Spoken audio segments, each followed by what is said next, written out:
Muy buenas noches a todos y sean bienvenidos a este día 2, un día 2 espectacular de un congreso que apenas viviendo el día 1, siento emoción. Ya quiero saber qué va a suceder el día de hoy. Hay sed, hay sed. Y lo bueno es que estamos en este segundo día. Todavía tenemos mucho que descubrir, mucho que escuchar. Así que bienvenidos a nuestro segundo día de Redimidos por el Amor, este congreso maravilloso que estoy segura que nos puede dar muchas respuestas. Así es. Y vamos a compartirles un poco sobre nuestro primer ponente, una verdadera eminencia, y nos sentimos honrados de contar con su presencia. Pues bueno, nada más les platico que nuestro invitado viene de Estados Unidos en este momento, pero es más hispano que todos los demás. Entonces, es doctor en teología y sacerdote del Instituto Religioso de Discípulos de los Corazones de Jesús y María. Ha sido profesor titular de moral especial en el Pontificio Instituto Teológico Juan Pablo II de Roma y ha combinado su actividad docente con la pastoral familiar. Ha sido profesor invitado en Madrid, Valencia, en Cotonú, en Salvador de Bahía, en Changanacheri, esto es en India, en Washington, D.C. y por todo el mundo.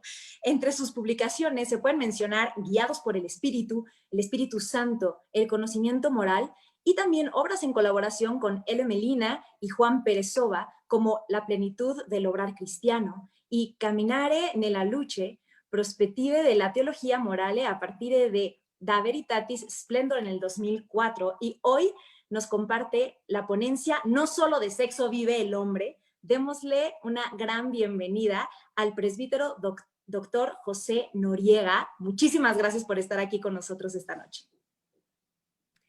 Muchas gracias a vosotros y a todos los participantes en este congreso, que tiene una magnífica presentación y un magnífico empuje.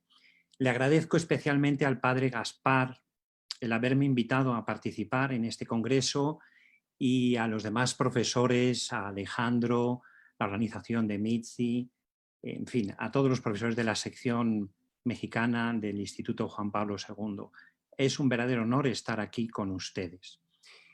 Yo tengo una relación, una ponencia que tiene un título un poco provocativo, porque el título es No solo de sexo vive el hombre, y hace referencia a un libro que publiqué hace unos años y que se llama así también, No solo de sexo. Me van a permitir que sitúe el porqué de este título. Y el porqué de este título, pues siguiendo un poco la estela del famoso cardenal Biffi en Italia, pues este cardenal escribió hace unos años un libro muy pequeñito y muy sugestivo, porque era un libro en el cual él le llamaba el quinto evangelio, y es que él decía que se había descubierto un quinto evangelio en aquellas grutas al lado del Mar Muerto. Era todo, desde luego, una fábula que él hacía para explicar las dificultades que él veía en su época en el cómo se recibía el evangelio. Y entonces, pues él explicaba cómo algunos textos difíciles del evangelio, pues gracias a este quinto evangelio que se había descubierto, pues eran más claros, se hacían más claros. Entonces, yo siguiendo esa estela, pienso que en ese quinto evangelio que el cardenal Biffi se imagina que se descubrió en aquellas cuevas, pues creo que las tentaciones de nuestro Señor Jesucristo en el desierto podían entenderse de una manera más clara. ¿Por qué? Porque la primera tentación hace referencia al bien de la comida, ¿no? El pan, ¿no? Di a esas piedras que se conviertan en panes. Es una tentación imponente, ¿no? Porque quiere el diablo que nuestro Señor use su poder para saciar nuestro hambre.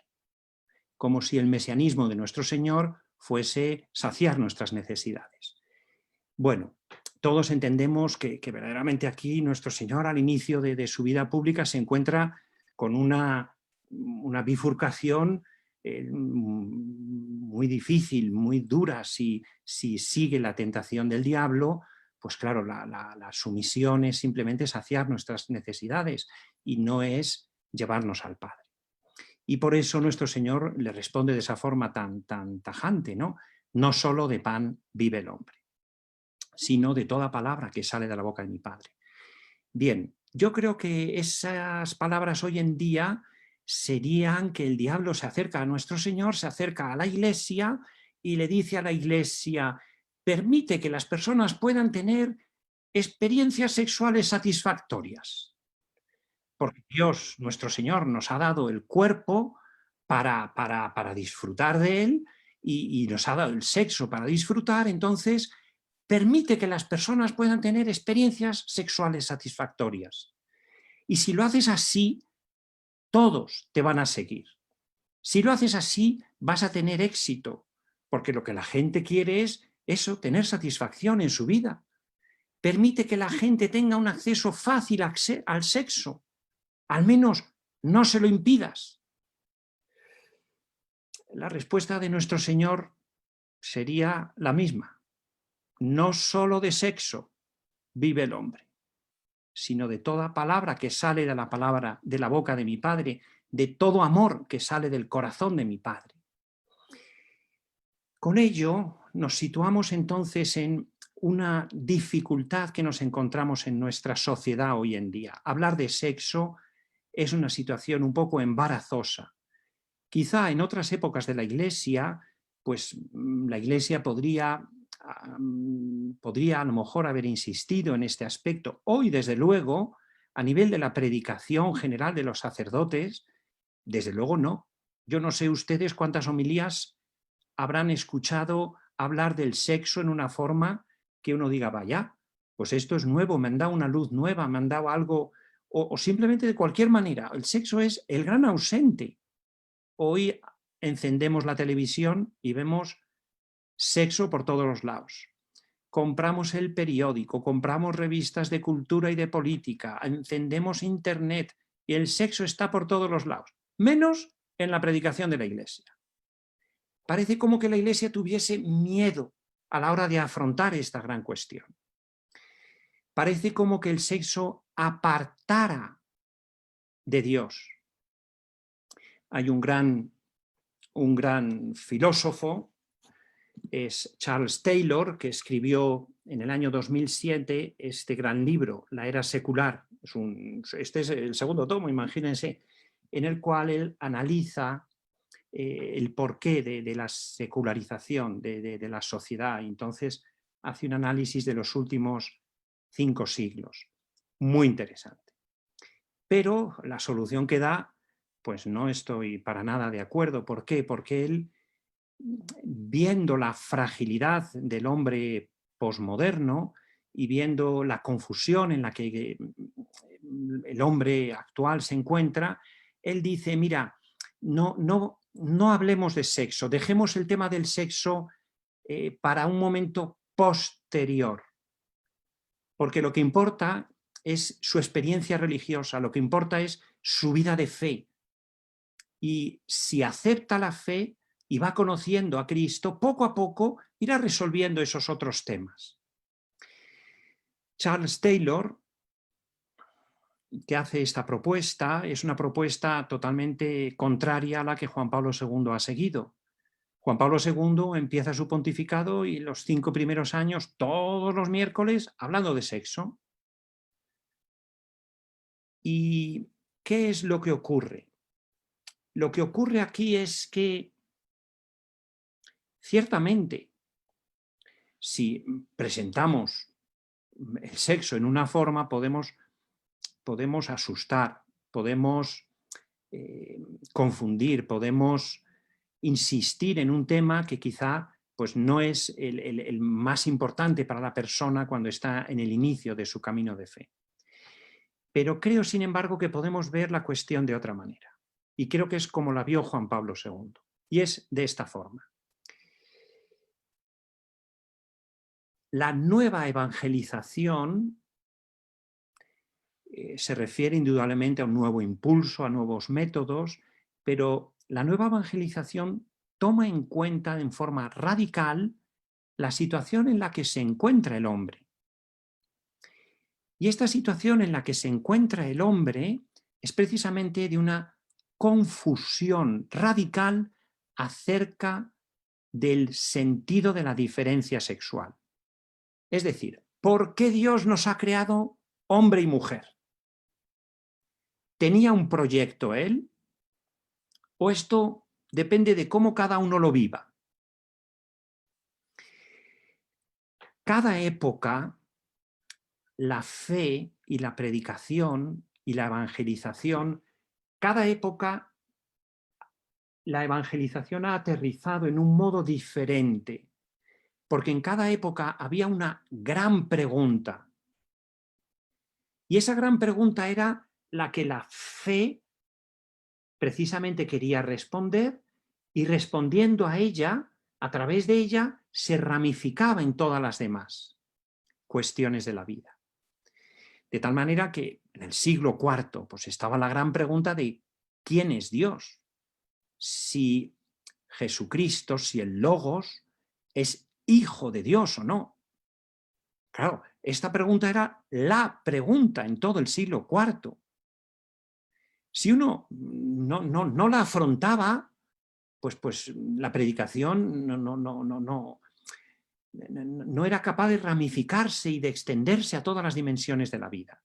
En el siglo V pues estaba la pregunta sobre quién es Jesucristo, si es verdadero hombre como nosotros o no. Cada época tiene su pregunta. En el siglo XVI, pues con Lutero tenemos la gran pregunta de si la gracia nos transforma o no nos transforma. De tal manera que esta es la pregunta en la que la evangelización toca, responde y a partir de ella se ramifica en todo. ¿Cuál es la pregunta en este siglo XXI nuestro? Y es una pregunta que hace referencia al sentido de la sexualidad. ¿Qué sentido tiene en nuestra vida la sexualidad humana? De esta manera, creo que si la Iglesia es capaz de responder con fuerza, con verdad y con belleza a esta gran pregunta de nuestros contemporáneos, lo que permitirá es que la nueva evangelización aterrice bien y ahora se ramifique en todas las dimensiones de la vida. Si la Iglesia no es capaz de responder a esta pregunta, que es la pregunta de nuestros contemporáneos, pues entonces la evangelización se hará irrelevante. Irrelevante. Bien, una evangelización irrelevante es una evangelización estéril, mucho esfuerzo, pero poco fruto. Mientras que creo que si se acepta esta mediación cultural de nuestros contemporáneos, que tienen una pregunta radical que hacernos acerca del sentido de la sexualidad, entonces la evangelización, la nueva evangelización, puede tener un fruto grandísimo. De esta manera, para Juan Pablo II, la nueva evangelización indudablemente tenía una dimensión familiar intrínseca, en cuanto que iluminaba lo que es el sentido de la familia, lo que son las relaciones familiares, lo que es el sentido del matrimonio, pero también en cuanto que el sujeto es la misma familia, el sujeto que evangeliza es la misma familia. Bien, una vez explicado el porqué de este gran argumento, de cómo la solución de este filósofo Taylor no es la adecuada, porque dejar de hablar de la sexualidad lo que hace es que se hace irrelevante la fe en las personas, la fe de las personas.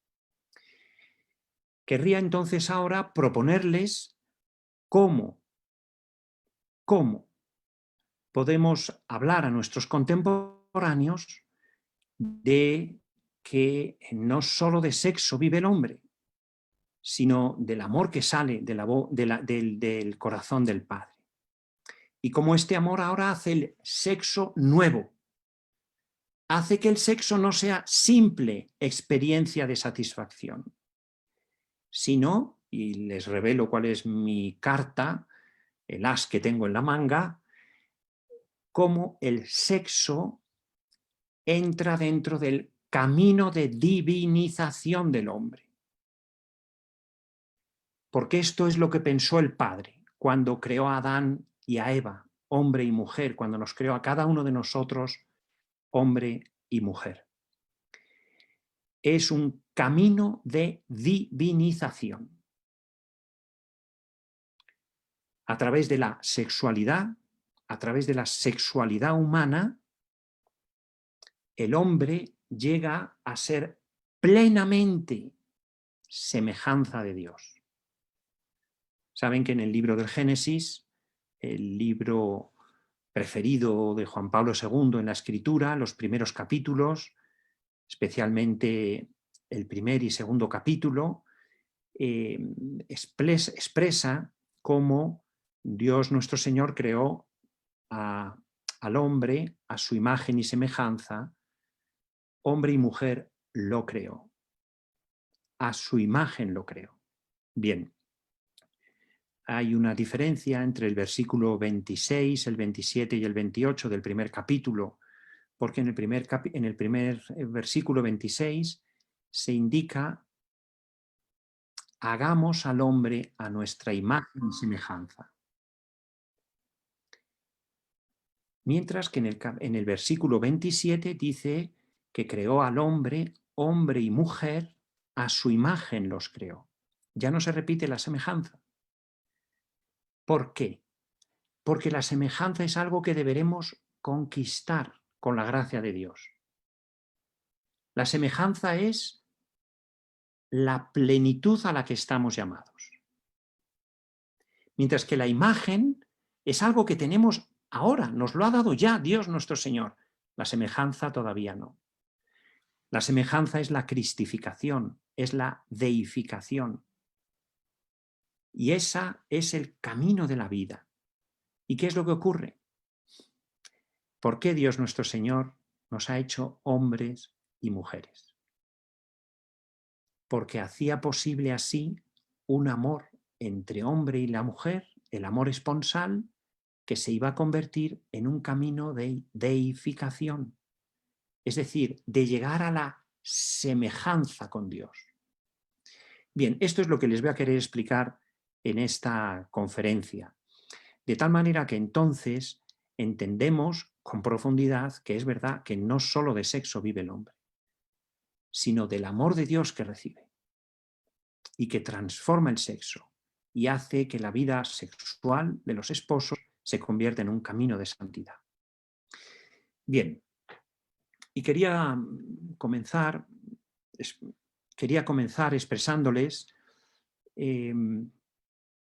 cómo es verdad que no solo de sexo vive el hombre, que esa necesidad que tenemos en nuestra vida, que es la primera, la de comer, es una necesidad, si no comemos, morimos.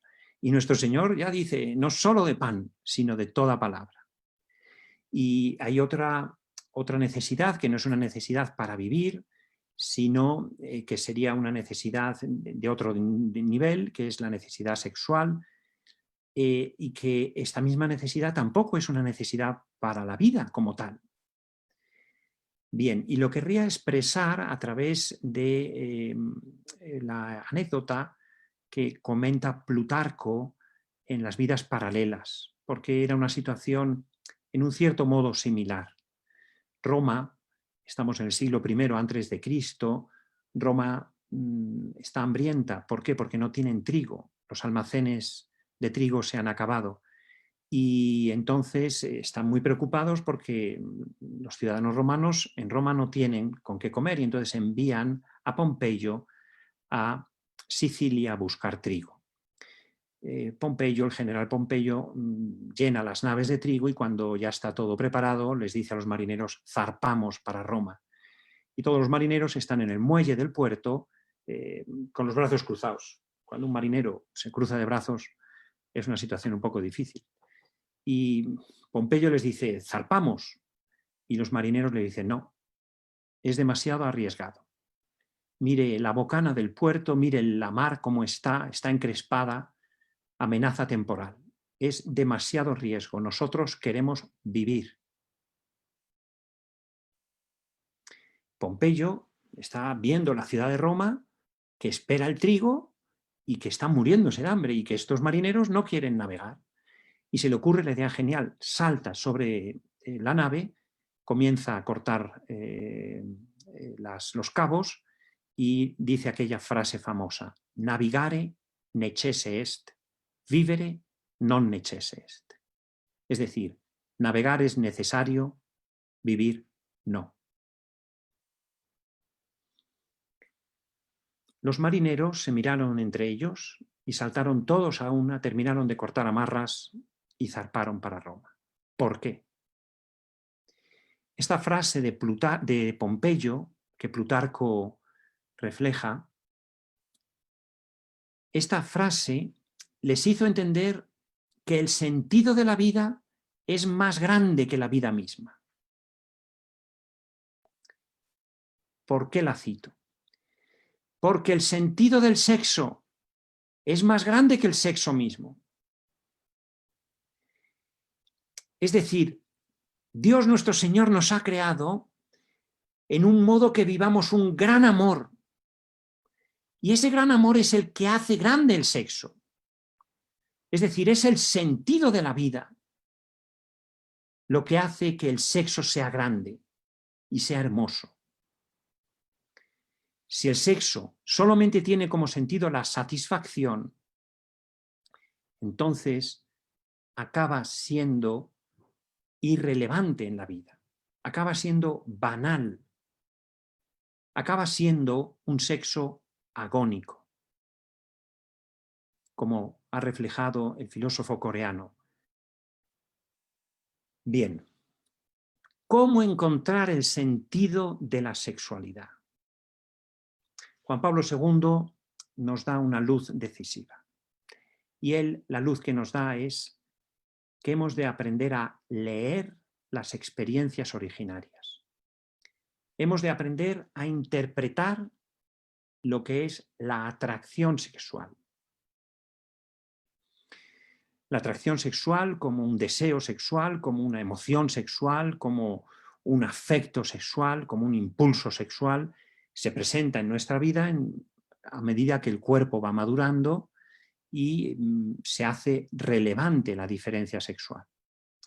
Juan Pablo II la explica basándose en ese libro del Génesis, en ese primer encuentro amoroso entre Adán y Eva, cuando Adán, sorprendido en la belleza de Eva, exclama aquel primer canto de amor, que era el primero y por eso era un canto un poco rudo, un poco... Después tendrían que venir muchos poetas y muchos cantantes para ayudarnos a decir las palabras de una manera más bella. Esta sí que es carne de mi carne y hueso de mis huesos. Por esto dejará el hombre a su padre y a su madre y se unirá a su mujer y serán una sola carne. ¿Cuál es la idea de Juan Pablo II? La idea de Juan Pablo II es que el deseo sexual, la emoción sexual, es como la corriente de un río. ¿Cómo interpretamos un río? Pues es muy sencillo, es viendo a dónde conduce, dónde desemboca y de dónde viene. Y de esta manera tenemos las dos coordenadas clave, el origen y el fin. Juan Pablo II lo que nos está ayudando es a entender cuál es el origen y cuál es el fin de esa experiencia afectiva. Y de esta manera lo que nos está ayudando es a entender la verdad del amor sexual. Juan Pablo II, con ello, y con la exégesis que va poco a poco haciendo del libro del Génesis y lo va aplicando a la vida de la experiencia amorosa de las personas, de esta manera lo que nos ayuda a entender es que en la experiencia amorosa hay una pasividad originaria. Ninguno de nosotros hemos decidido que el sexo sea tan atrayente, tan fascinante. se iba despertando en nosotros a medida que nuestro cuerpo maduraba, se iba despertando ese interés por la persona sexuada diferentemente. De esta manera, entonces, Juan Pablo II lo que nos dice es: mira dónde te conduce. Y mira dónde te conduce esta experiencia. Para él lo que hace referencia es a qué plenitud te conduce. Porque si esa plenitud es simplemente la satisfacción, no aparece por qué es una plenitud. ¿Por qué? Porque la satisfacción muere en ella. Y entonces el sexo estaría como una flor que muere con el día. Para Juan Pablo II lo que es decisivo es: y serán los dos una sola carne. Es decir, la corriente del río, la corriente del amor sexual, lo que nos lleva es a ser una sola carne, es decir, vivir una comunión de personas. Y la comunión de personas es algo mucho más grande que yo o que la otra persona. Es decir, el sexo nos lleva a algo más grande que nosotros mismos, que es una comunión de personas capaz de engendrar, de formar una familia. ¿Y de dónde viene esto? Juan Pablo II ve que hay una pasividad. No soy yo el que haya decidido que el sexo sea tan atrayente.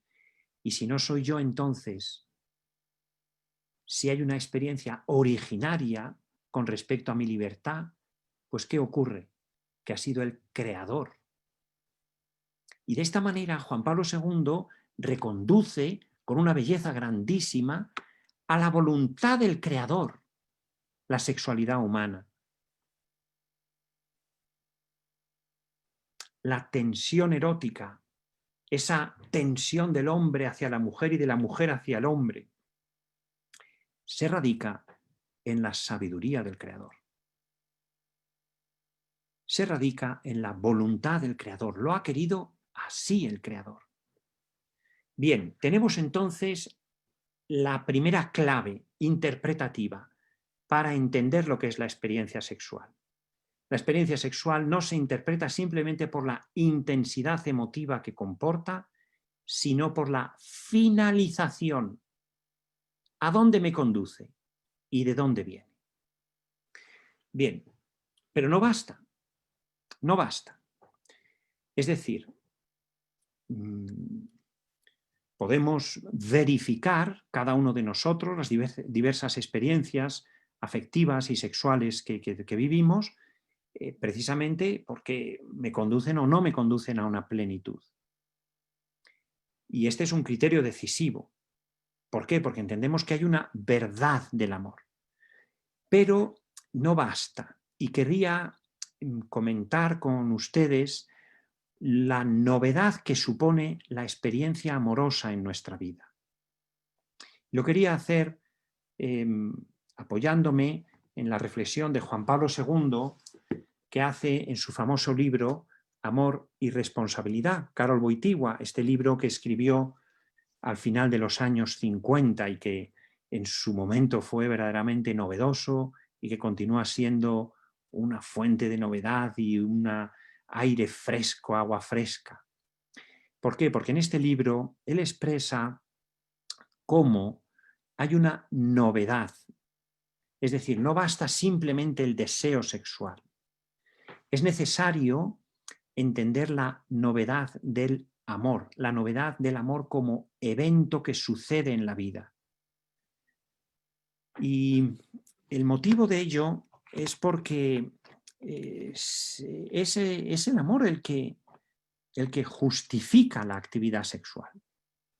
Si el amor es verdadero, la actividad sexual entonces será una actividad que hace plena la vida. Si el amor no es verdadero, la actividad sexual no podrá plenificar la vida.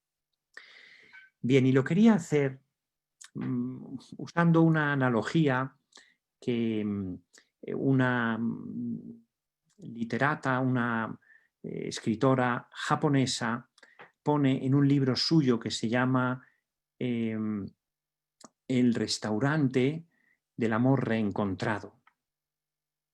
Ito Ogawa, en este libro, me explica la vida de Ringo, una chica japonesa que es cocinera en un restaurante turco en Tokio y que tiene un novio. Y este novio, pues viven los dos juntos y, bueno, pues un día llega Ringo a casa y se encuentra que el novio se ha llevado todo, la ha abandonado y le ha dejado en el salón, que está vacío, está toda la casa vacía, le ha dejado una nota. Y en esa nota le dice: mira, Ringo, han sido unos años maravillosos contigo, pero es que he encontrado una chica más guapa que tú y me encuentro mejor y yo quiero ser auténtico y entonces pues me he ido con ella. Claro, Ringo se lleva una sorpresa tan grande que pierde el habla. Pierde el habla. No puede hablar. Esas afasias que suceden en la vida ante problemas afectivos tan grandes. Es un problema amoroso que le impide hablar.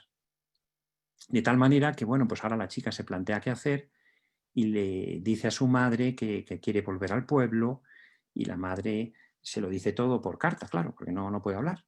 Y la madre le dice: bueno, pues yo te recibo, encantada, fenomenal. Total, que la chica va allí, la madre tenía un establo y le pide el establo para hacer un restaurante en ese establo, transformarlo y hacer este restaurante que lo va a llamar El Caracolillo. ¿Por qué? Porque quiere ser un restaurante un poco especial. Es un restaurante para una mesa solo, es decir, una pareja. Ella dice: yo lo he pasado tan mal con esta experiencia que no quiero que otros matrimonios, otros lo pasen mal, entonces voy a ofrecerles lo mejor que tengo, que es el cocinar. Bueno, pues pone aquel restaurante, El Caracolillo, y el libro pues va siendo las historias de los diversos matrimonios que se acercan a aquel restaurante. Hasta que un día Ringo va a una fiesta a casa de su madre. Ringo no puede hablar todavía. Y un señor le dice: oye, tú, Ringo, tú no conoces a tu madre. Y le dice Ringo: ¿por qué no? Dice: sí, porque tú sabes, tú no sabes casi nada, porque tu madre no ha conocido a ningún hombre. Y Ringo dice: ¿cómo? Pero si yo soy hija de mi madre. Y dice: no, pero es que tú no sabes lo que le pasó. Pues tu madre tenía un novio que era un estudiante de medicina y estando estudiando medicina, pues en el último año se fue a Tokio a hacer las prácticas y allí conoció a una chica y le escribió a tu madre diciendo que se quedaba con esa chica, que cortaba con ella porque... Y tu madre se llevó un disgusto tal y tenía una ansia tan grande y un deseo de tener un hijo, pero tenía un odio tan grande a los hombres que entonces buscó a un hombre y con una pistola de agua viniste tú aquí. Claro, Ringo escuchó esto, se quedó la pobre diciendo: vaya historia, ¿no? Total, que nada, la vida continúa y un día pues su madre le comunica que tiene que ir al médico, que tal, y pues nada, va al médico, le llama a su hija y le dice... La hija no podía hablar todavía, pero sí coger el teléfono, tener el teléfono. Y entonces por teléfono le comunica que tiene un cáncer y entonces pues que tiene que ir al especialista. Va al especialista y que resulta que el especialista era el antiguo novio. Y el novio la ve entrar y le dice: pero ¿qué ha pasado en tu vida? Cuéntame. Pues nada, que tengo este cáncer. Sí, pero tu vida, ¿qué ha sido de tu vida? Pues nada, tuve un hijo de una forma un poco especial y no he tenido nunca ningún marido, nada, no me he casado. Y tú, yo tampoco.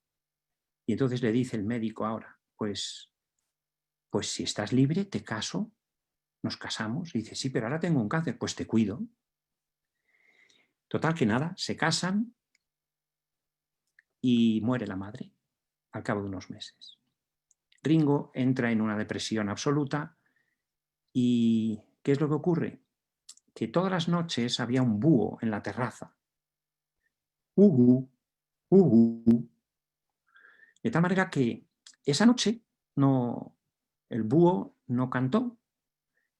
Y claro, Ringo se despertó y fue inmediatamente a ver qué pasaba y se encontró que era un reloj búho que tenía debajo una nota.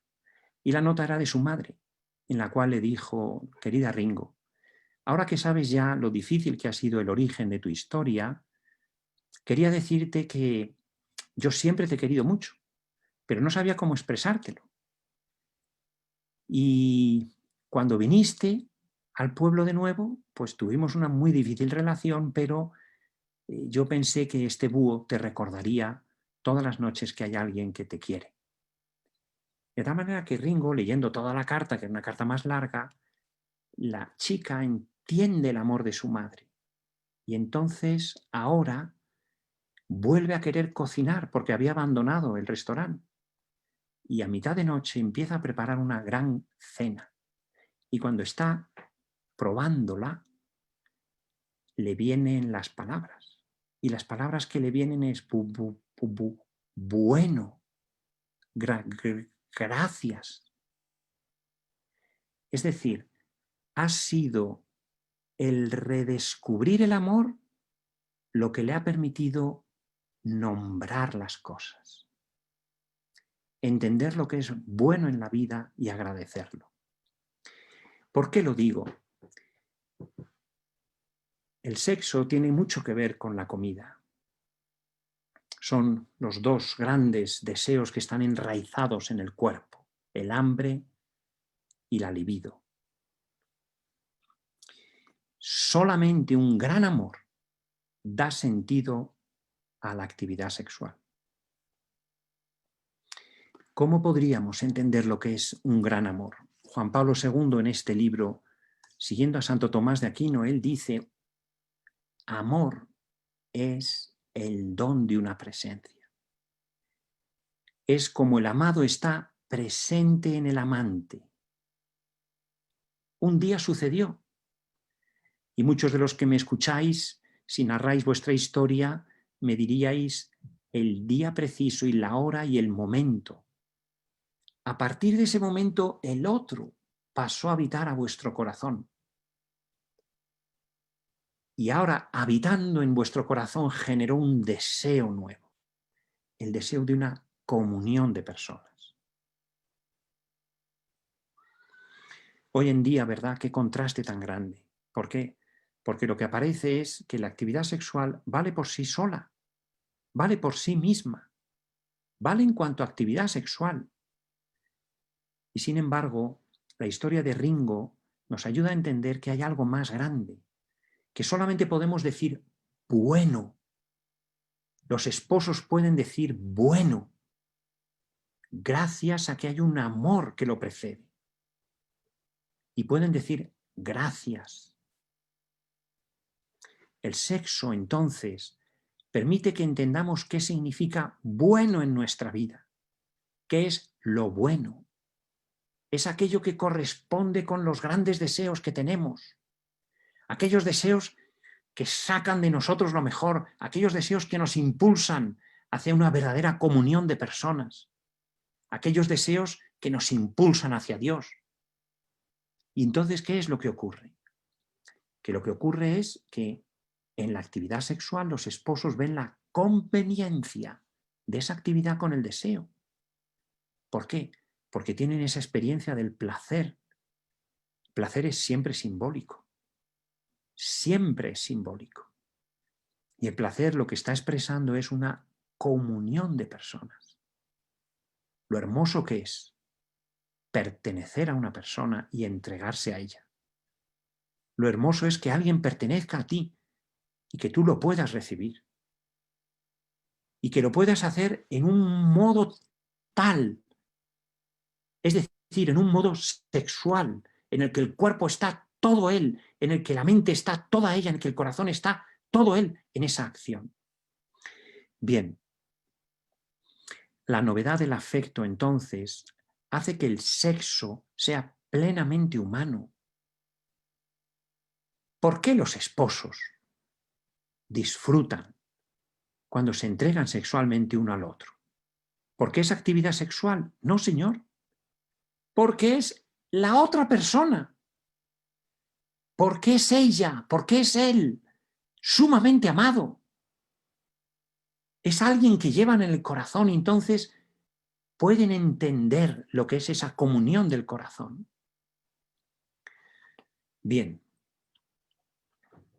en esa presencia del amado en el amante, Me gustaría expresarlo mucho más porque es una cuestión tan bella. Es el modo como el amante, como el amado puede estar presente en nosotros. No está solamente presente en la cabeza, no está solamente presente en la imaginación, está presente en el corazón. Esa presencia, el corazón tiene diversos niveles de presencia, de tal manera que está dentro del corazón, pero está dentro, más dentro, está en el interior del corazón, o está todo lo dentro que se pueda, está en la intimidad del corazón. El amado puede estar profundísimamente dentro. Bien, ese corazón que ha recibido una nueva presencia del Espíritu Santo. El día del matrimonio, los esposos tienen una singular efusión del Espíritu Santo. Es Cristo que se acerca a ellos y respira su espíritu en ellos. Y de esta manera los esposos comparten el amor de Cristo.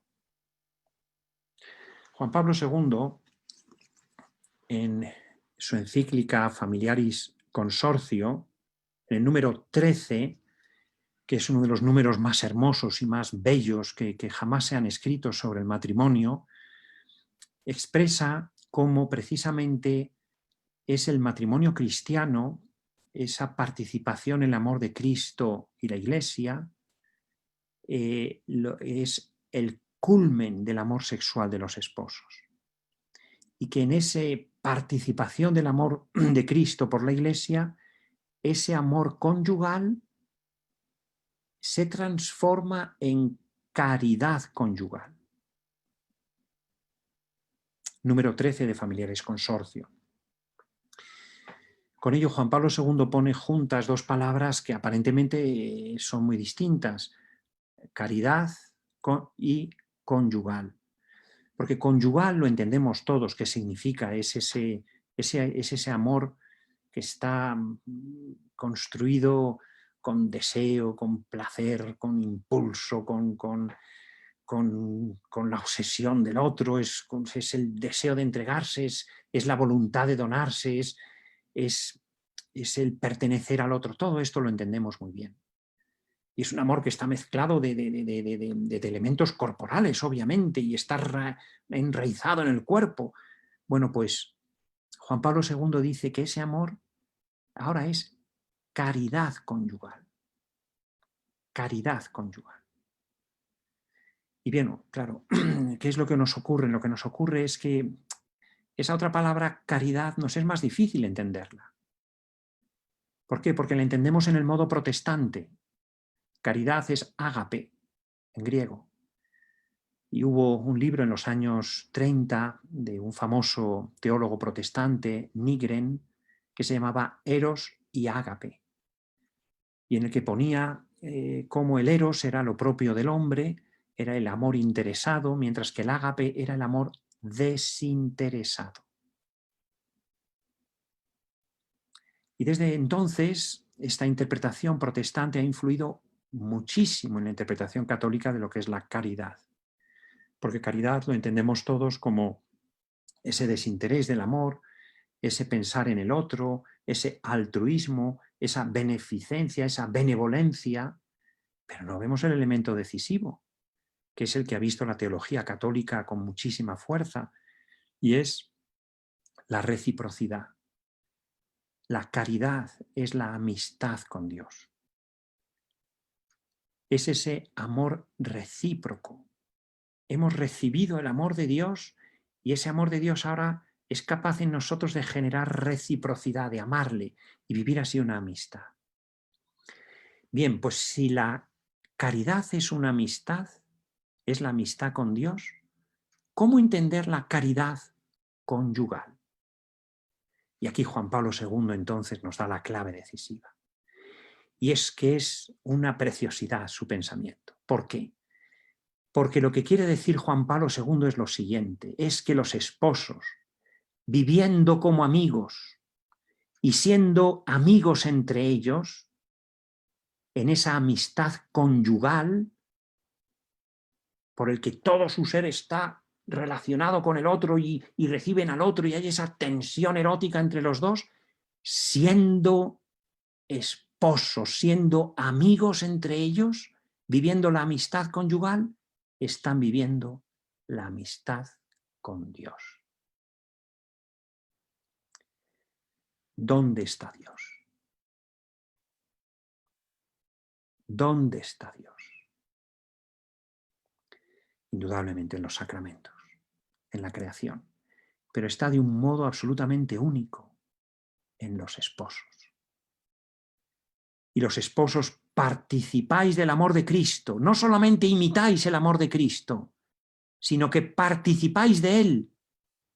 El mismísimo amor de Cristo se hace presente en vuestro amor conyugal, de tal manera que cuando os amáis, os estáis transformando, os estáis deificando, estáis haciendo posible el camino a la semejanza con Dios.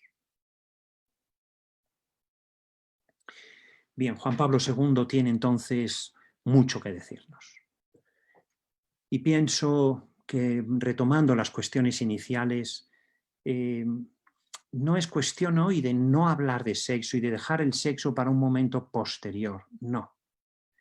Es cuestión de ayudar a nuestros contemporáneos a que entiendan que en la verdad de la sexualidad Dios se revela, Dios actúa, Dios transforma, Dios nos atrae hacia Él.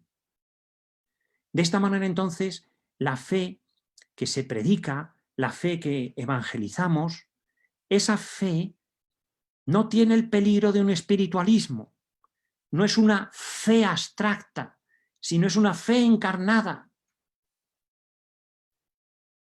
Creo que nuestros contemporáneos lo que están buscando es una luz sobre la verdad del amor sexual humano. Una luz que les ayuda a entender el por qué Dios ha creado al hombre varón y mujer. ¿Cuál era su proyecto?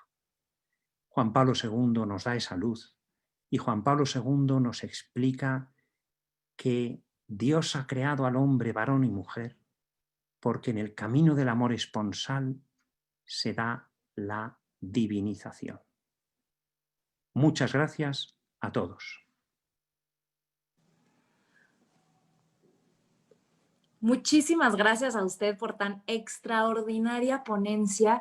De verdad que nos permite pues ver un tema que está presente y constante en tantos diferentes escenarios en nuestra vida, pero con una relectura en el amor, dándonos cuenta de que va mucho más allá de lo que se nos presenta hoy en día y es refrescante poder darnos cuenta de que conecta verdaderamente este impulso sexual con los deseos más profundos y nuestro verdadero sentido de vida. Ha sido maravilloso y le agradecemos de verdad muchísimo.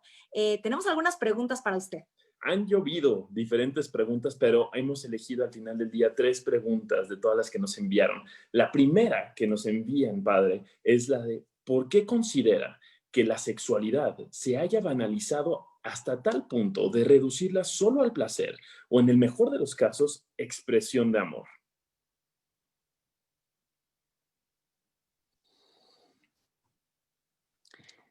Creo que la gran disyuntiva que nos encontramos hoy en los temas del amor sexual es la mediocridad o la magnanimidad. Es decir, un amor mediocre o un amor grande.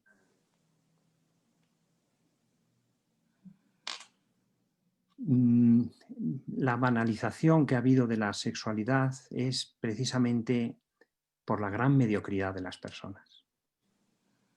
Es mucho más fácil, es muy fácil, es muy sencillo.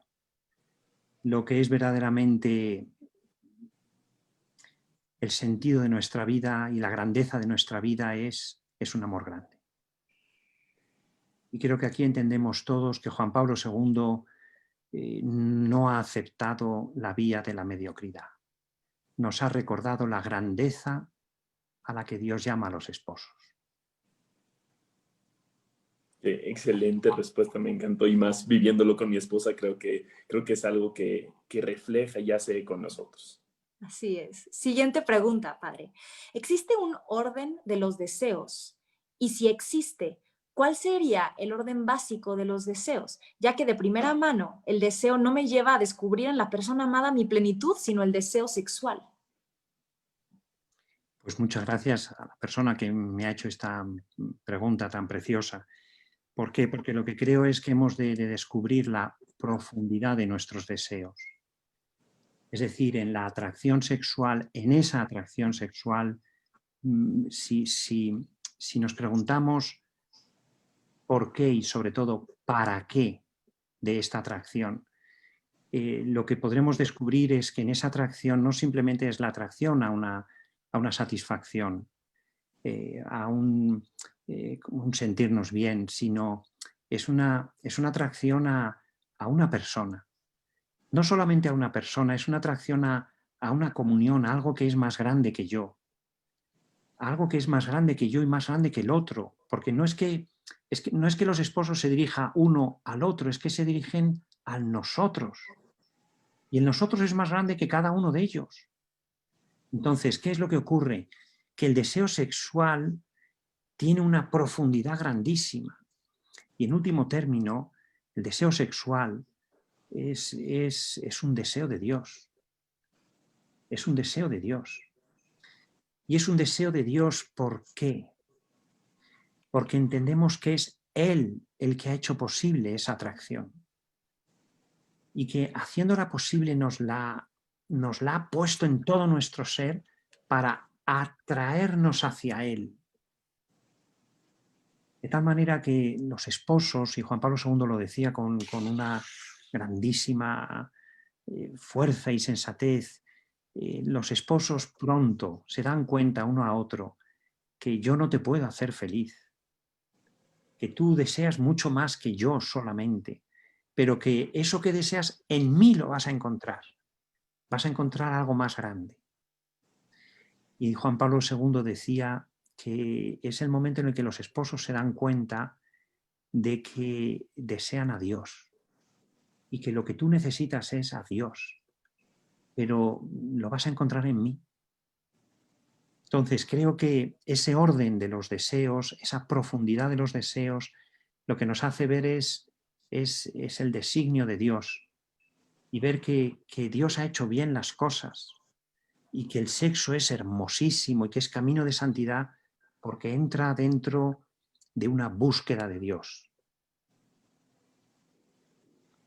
Yo creo que todas las personas que están aquí, padre, lo podemos ver con los comentarios del chat, están con el corazón profundamente interpelado y conmovido.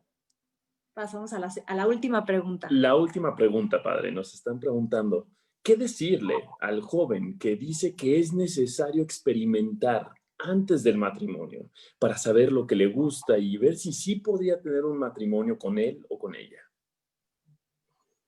Bueno, pues es una pregunta magnífica, una pregunta muy, muy, muy viva. Creo que los jóvenes lo que necesitan es una esperanza. Y es una esperanza de que pueden entregar su vida a un amor grande. ¿Y qué es lo que ocurre? Que probar ese amor no te permitirá jamás entregarte a él. ¿Por qué? Porque probar no es entregarse. Y jamás podremos probar lo que es una entrega si no nos entregamos de verdad. Entonces, ¿qué es lo que ocurre? Lo que los jóvenes hoy están es pidiéndonos una esperanza. Es decir, hay un amor por el cual yo pueda entregar mi vida. Y hay que decirles muy claro, ese amor precisa la fe, que te fíes. Que te fíes de esta persona y te entregues a ella, pero que no la pruebes, que no la uses. Porque en el momento en el que la pruebas y la usas, ya no sabes lo que es un regalo. El regalo o lo recibes y lo das, o no puedes decir, bueno, voy a ver si lo pruebo. Pues ya no es un regalo, porque lo puedes devolver. Lo puedes devolver. Creo entonces que esa esperanza que los jóvenes nos están pidiendo es también una claridad sobre la grandeza de lo que es el amor humano y pide la fe, pide que me fíe. Y entonces, porque me fío de ti, me entrego a ti. Entonces, ahora sí que entiendo que el regalo es enorme. Pero es que antes, si no me he entregado, no puedo verlo. Claro que sí. Y es que, padre, ¿cuántas veces nos hemos encontrado en un punto, en una disyuntiva de tener a nuestros deseos profundos y qué elijo para poderlos saciar en este mundo? ¿Cuántas veces nos hemos quedado con la idea de que la iglesia no tiene estas respuestas? ¿Cuántas veces nos hemos quedado con la idea de que la propuesta de la iglesia es a dejar de lado estos deseos, a reprimirlos, a callarlos, a hacer como que no son parte de nosotros? Cuando verdaderamente su ponencia nos permite darnos cuenta de que la iglesia sí tiene respuestas, escuchar de la propia voz de un sacerdote católico que la propuesta de la iglesia no es más que la invitación a llevar a plenitud total esos deseos, como lo decía anteriormente, no cayendo en la mediocridad, y que esos deseos profundísimos están ahí porque Dios los puso y están inscritos en nuestro cuerpo. Es esta bocanada de aire fresco que todos estamos buscando. Le agradecemos una vez más por su tiempo, por su paciencia, por su claridad y darnos este mensaje de manera tan ligera. Muchas, muchas gracias. A vosotros, muchas gracias a todos ustedes. Un saludo cordial. Muchísimas gracias nuevamente, padre.